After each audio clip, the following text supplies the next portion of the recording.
This leads to a hunt up the hillside through 2 separate bandit camps before we finally squared off with, and shot many bullets into, the dozen or so wayward thieves that stood between us and the water pump they stole. Ultimate. This is their... No bringing a knife, let alone stealth chokeouts, to a gunfight here. I brought Enzo in with an itchy trigger finger. I got to wield a shotgun in this segment and found that it packed a satisfying punch. There was a trail of bodies left in Enzo's wake. Complete. The familiar third-person cover-based shooting gameplay will be instantly recognizable not just to Mafia series regulars, but also anyone who's played a good third-person action game in the past decade. The Old Country isn't breaking the mold here. Trigger. Whatever the number is, it didn't feel like a story that was going to be wrapped up in a tidy 6 hours. But the gameplay systems are comfortable, effective, and fun. Shooting into a bound-by-blood, fully vetted member of the Torrisi outfit who's got the green light to do anything he thinks needs to be done for the good of the family. We see this play out in Chapter 3, where Enzo's...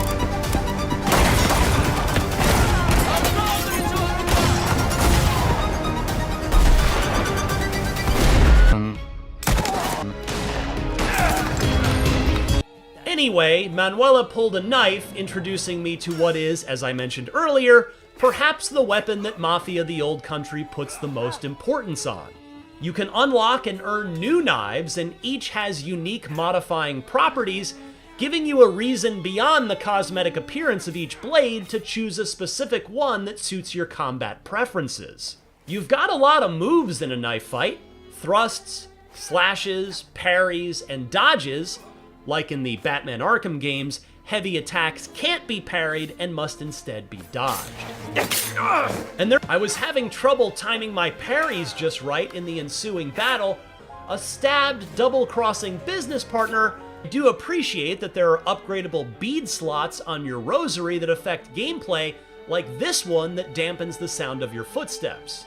I mean, to really unleash my inner Sam Fisher. Give me a stealth option in a game, I'm gonna take it 9 times out of 10, and Mafia The Old Country was no different. The developers later told me that they don't expect most players to make it through the entire area, try to strangle them unconscious, which triggers a button-mashing QTE you've got to be quick about, lest they slip out of your grasp. There are even conveniently placed empty containers around that you can hide the bodies in so that they're not discovered. The Old Country doesn't break any new ground here, but in my experience, it does familiar stealth gameplay reasonably well, as it was set up for stealth rather nicely in an open area, letting me pick my path and remain undetected. If you give as well as the $50 price tag, it's safe to presume that this won't be a 40 or even 30-hour game. You crouch to make less noise, throw coins, or picked up objects like bottles to distract bad guys, which was admittedly quite large and stocked with a ton of bad guys without alerting anyone. I took this as a personal challenge, and while I held out for quite a while, eventually I did get spotted and had to start shooting, and can either knife them quickly or... But while you are in the Old Country's stealth segments, basic Splinter Cell rules are in effect. We take the animations and the models that we've created and give them a real solid sense in the world. With guns, and we wanted the combat to feel like there was a scarcity of resources, so you have to be more tactical in the way that you approach combat. The knife has been...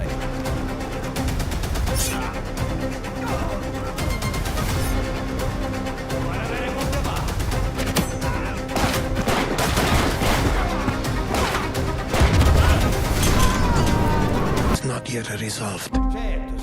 Will you help me bring it to a close? It's a premium experience in the vein of early Mafia games. Really comes across in the detail. Has recently escaped the sulfur mines he spent his childhood laboring in. Life working in the sulfur mines. Really like how The Old Country tries to depict Enzo's progression from a very innocent kid. The story pulls you through. His first taste of life outside the vineyard with the Torrisis comes, for example, on our first collection stop, we visited Marco, an olive farmer. Marco always pays on time, but on this occasion, he's late. Luca gives me an unloaded gun to be used. I think I saw more fruit in the 3 hours of playing Mafia The Old Country than I've seen in any game ever. We might need a new Game Awards category for this. Ultimately, no bullets were fired nor punches thrown, and I got the Don's money from Marco's safe after finding the combination nearby.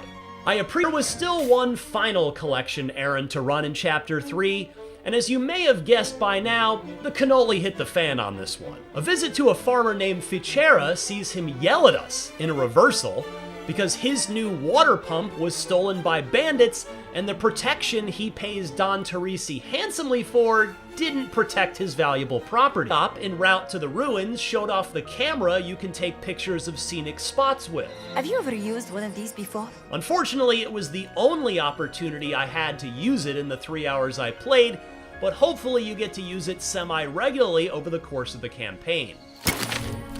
You're also Forget that their characters rendered in an engine. They just to make these areas feel alive. Really familiar. Players are really going to enjoy that aspect of it. Our engine as a means to make something of himself. They set the man apart from the rest. Every single car is created by a craftsman, so every car's got a kind of a hand-built tradition. We're also at a time Fortunately, sounds as authentic as it's a kind of a hair-raising experience. our goal was introduced to the driving mechanics of the Old Country after you rendezvous with Cesare and Isabella in the form of a low-stakes race around the ruins, perhaps a nod to one of Mafia 1's most infamous missions. So we can reflect how real system. And more importantly, I'm now quite confident I'm going to have a lot of fun playing through this one, however long it lasts. We want, and it allows people, I think, to really suspend their disbelief and go along for the ride. Feeling to it. It won't last much longer. The cars are really fun. The next section of Mafia The Old Country saw one massive mission play out. And as such, it's both a step forward and a return to the fundamentals of the franchise.